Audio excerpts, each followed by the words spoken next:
And if I could call the first member to ask questions, Charlie Angus.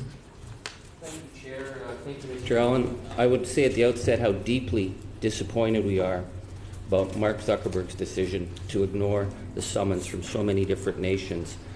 Certainly this is an unprecedented situation. We're dealing with this many parliamentarians and legislators. I'd like to ask you as my opening question, the corporate decision of Facebook to blow off this meeting with Mark Zuckerberg.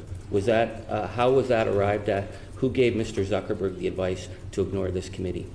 I wouldn't characterize the decision as a blowing off. It was a decision that we took to try and understand. So you say it's not blowing off. You're trying to understand. We're trying to understand who advised Mr. Zuckerberg. Was that his decision, or did Facebook say to protect Mr. Zuckerberg, stay away from this meeting? I will take responsibility for decision-making around appearances in front of committees. We just, for the record, have appeared in front of numerous committees this year of different institutions, including Mr. Zuckerberg himself appearing before 2 congressional committees and the European Parliament, and other representatives, I believe, representatives from different parliaments here, for example, in Ireland. I believe we've appeared in front of committees in Canada. So our intent is to be there, to answer the questions that you have for us. And for some appearances, Mr. Zuckerberg has made himself available, but not for every appearance, and apologies for that. I guess for me, being from Canada, we see ourselves as in the Westminster tradition, which is the heart of the democratic system to us in the West. And the Westminster tradition has seen many threats and bumps and bruises over the centuries. We've never seen anything quite like Facebook, where while we were playing on our phones and apps, our democratic institutions, our form of civil conversation, seem to have been upended by frat boy billionaires from California. So Mr. Zuckerberg's decision not to appear here at Westminster, to me, speaks volumes, particularly since this has been a subject of an investigation of whether Facebook apps upended one of the most important votes in British history. So when Mr. Zuckerberg says that the plan was to move fast and break things, and that breaking may have involved our democratic institutions, does Mr. Zuckerberg not believe or not think that parliamentarians around the world are willing to push back? And again, just to be clear, Mr. Zuckerberg has gone on the record to say that addressing some of the valid issues you've raised around the impact of connectivity in general and Facebook in particular on elections of the democratic process, Mr. Zuckerberg has said that is a top priority for the company. It's something that he personally has been on the record discussing the kind of solutions that we need and is directing the work. Indeed, as we sit here today, there are reviews of Facebook engineering product going on that he is leading that will help here. If we're going to just go into what he's on the record on, we understand that in response to this unprecedented bad corporate publicity, which I think you would admit that I don't think we've ever seen a corporation under the spotlight like this.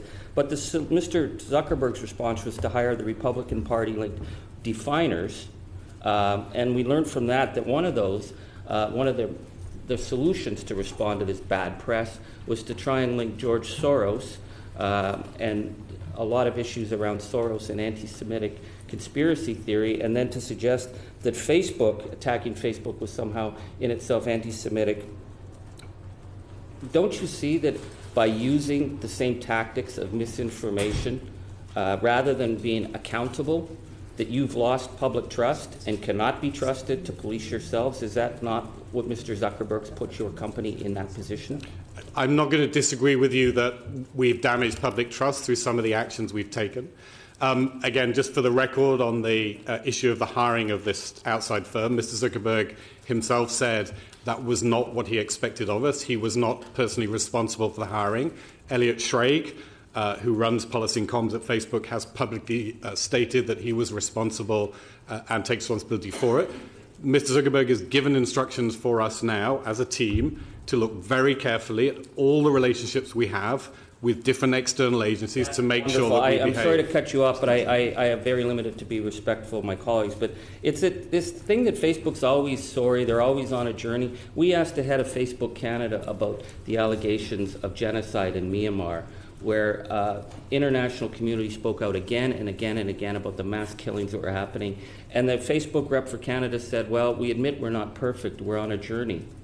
We're not asking you to be perfect. We're asking your company to be accountable when issues come up, such as genocide, such as misinformation. And so once again, Mr. Zuckerberg's looking into this. We don't know that Mr. Zuckerberg's looking into this because he has refused to show up to speak to parliamentarians from around the world. I put it to you that you have lost the trust of the international community to self-police, and that we have to start looking at a method of holding you and your company to accountable, because Mr. Zuckerberg, who's not here, doesn't appear willing to do the job himself.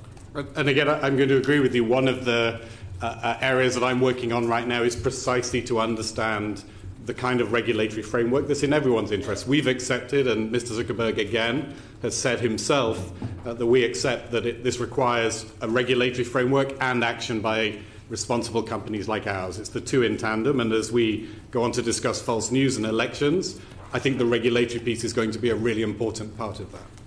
Thank you. I would say, well, I don't think it's up to Facebook to determine what regulatory structure it should be under. It should be up to parliaments to determine that, and